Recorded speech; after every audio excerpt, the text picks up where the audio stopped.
शीत दिन आसिया मात्रे घर को निश्चय शिंब आसी थाए आ घरर प्राय सबु लोक शिंब खाइबा पसंद करंतिनी। आज आम शिंब को एमती एक नुआ उपाय बनइबा घरोई मसला बनिकी रेडी हम बाहर किसी भी मसला दरकार पड़बनी। टेस्ट किंतु डबल रहिबो। समस्ते हाथ चाटी खाइबे आउ केही भी शिंब खाइबा मना करिवेनी। आशा करुची भिडियोटी आपण मानकु पसंद आसिबो। नमस्कार। प्रतिदिन रोसई को आपण मानकु अनेक अनेक स्वागत। आपण मानकु अनुरोध रहिला जदि चैनल नुआ अछंती प्लीज चैनल को सब्सक्राइब करनेबे ता पाखरे थिबा बेल आइकन को प्रेस करिवे। आपण मानकु छोट अनुरोध प्लीज वीडियो को गोटे लाइक करिवे और सांग मानक सहित शेयर करिवे। शिंबर ए रेसिपी बनया पई मठी छोटा शिंब यूज करची। आपण चैनल जो लंबा लंबा शिंब आसे ताकु मध्य यूज करि परिबे। एबे शिंब को काटिबा तार गोटे पट काटिकी ता सिरा काढी नेबे जा फल खाइया पई टेस्ट लागिवो पाटी के जमा भी लागिवनी। एबे सब शिंब को मु काटिकी धोईकी गोटे प्लेट रे रखी नेछि। मु मीडियम शेप रो काटिछि। आपण चाइला ठोटे बड़ बा छोट काटि परिबे।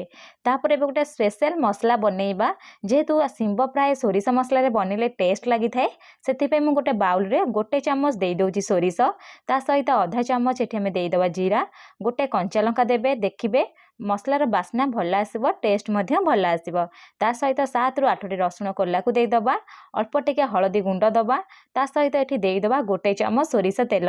शिंबर जेहेतु टिके पितुलिया लागि थाए आ सोरिष मसला मध्य टिके पिता लागि थाए से पिता न लागिबा पई एठी मु सोरिष तेल देइछि। गोटे चम्मच सोरिष तेल देबे ता सहित आधा चम्मच स्वाद हिसाब रे लूण देबे 2 रु 3 चम्मच पानी देबे।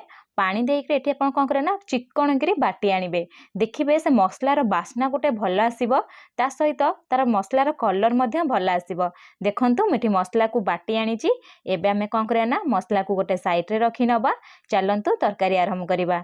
सेथि पई गोटे कड़ाई बसैबे। कड़ाई रे देई देबे 2 चम्मच तेल। मेठी रिफाइन तेल यूज करची। आपण चाइले सोरिष तेल मध्य देई परिबे। तेल जतबेले गरम हे जिवो काटिकी रखिथिबा दुईटी आलू को देई दोची। आलू को एठी मु लंबा लंबा मीडियम शेप रे काटिची चोपा छड़े नहीं। आलू को दे सारा पर फ्लेम को मीडियम रखिए। मीडियम फ्लेम रे 1 रु 2 मिनिट प्रथमे कौन करें ना आलू को टिके भाजी नेबे। आलू भाजी नहीं सारा पर तापर देदेबे आधा चम्मच लूण। जेहेतु आम आलू देचे आलू सिझिबा पई एठी आम लूण एठी यूज करबा जाफल आलू रु पानी बाहरी जिवो आलू अति शीघ्र सिझी जिवो। आधा चम्मच लूण दे सारा पर मु जस्ट लूण आलू को टिके मिसई नेबी। मिसई सारा पर एठी आपण कौन करें ना आधा चम्मच कलर पई हळदी देबे। एतिकी ही देबे आ बेसी देबेनी। हळदी दे सारा पर आमे कौन करें ना फ्लेम को लो रखिकी जस्ट 1 रु 2 मिनिट मिसई नबा। मिसई सारा पर एठी आपण कौन करें ना जस्ट 2 रु 3 मिनिट कभर करनेबे। कभर करके लो टू मीडियम फ्लेम रे छाड़ी देबे जहाँफल आलू आमर सिझीजिव। 3 मिनिट ये हो गलानी मुझे कभर को काढ़ी नेबी। देखि पारुथिबे आलूर कलर पूरा परफेक्ट आसीछि। एबे हम आलू को 1 रु 2 मिनिट भाजी नबा। भाजी नहीं सारा पर काटिकी रखिथिबा शिंब को दबा। शिंब जेहेतु सिझिया पई अधिका समय लागि न थाए जदि आम आलू सहित शिंब को सिझेई थांते शिंब अत्यधिक सिझी जाई थांता खाया पई टेस्ट आसी न थांता। ते शिंब को लास्ट ही देबे। शिंब को देई सारा पर एठी आमे कोन करे ना आलू आ शिंब को 1 मिनिट भाजी नबा। भाजी नहीं सारा पर कभर लगेई दबा। कभर लगे जस्ट 1 रु 2 मिनिट छाड़ी दबा। 2 मिनिट हो गलानी मुझे कभर काढ़ी नेबी। एबे हमर शिंब आलू भल से सिझी जाइछि। आपण माने देखि पारुथिबे 1 मिनिट जस्ट टिके भाजी नेबे। तापर फ्लेम को मीडियम टू हाई रखिबे। मीडियम टू हाई फ्लेम रे कौन करिया ना शिंब और आलू को जस्ट टिके एमती खेलैकी छाड़ी देबे जहाँफल ऊपर लाइट ब्राउन कलर आसीजिवो और देखिया पई बढ़िया सुंदर देखा जिवो और क्रिस्पीनेस आसीबो। देखंतु 1 मिनिट छाड़ी देइथिले 1 मिनिट पर मैं आपनको देखौची शिंब आलूर बढ़िया से कलर आसी जाइछि। फ्लेम को लो करि दबा। सबु जिंस को काढ़िकरी गोटे प्लेट रे रखि नबा। एबे आमे कौन करिया ना मसला बनैबा। मसला पई मु सेही कड़ाई रे गोटे चम्मच आउ तेल देई देबी। जेहेतु मैं रिफाइन तेल देइछि आपण चाहिले सोरिष तेल मध्य देई परिबे। तेल जतबेले गरम हे जिवो 2टी मीडियम साइज रो पियाज को मु टिके पाखुड़ा पाखुड़ा मोटा मोटा पीस रे काटी नेइथिली। पियाज को देई दबा। पियाज को देई सारला पर फ्लेम को एठी मीडियम टू हाई रखिबा। जेहेतु हमको पियाज को लाइट ब्राउन कलर करी भाजीबार नाही जस्ट टिके सालो फ्राई करिवार अछि। जस्ट 1 मिनिट भाजी नेबे। 1 मिनिट भाजी नै सारला पर टिके छाड़ी देबे। तापरे आउ थरे कोन करे ना पियाज को भाजी नेबे। देखि पारुथिबे पियाज रो एमति तळे टिके जस्ट कलर आसीजिव। आम एठी कौन करे ना जो बाटिकी सोरिष मसला रखिथिले सोरिष मसला एठी देई दबा।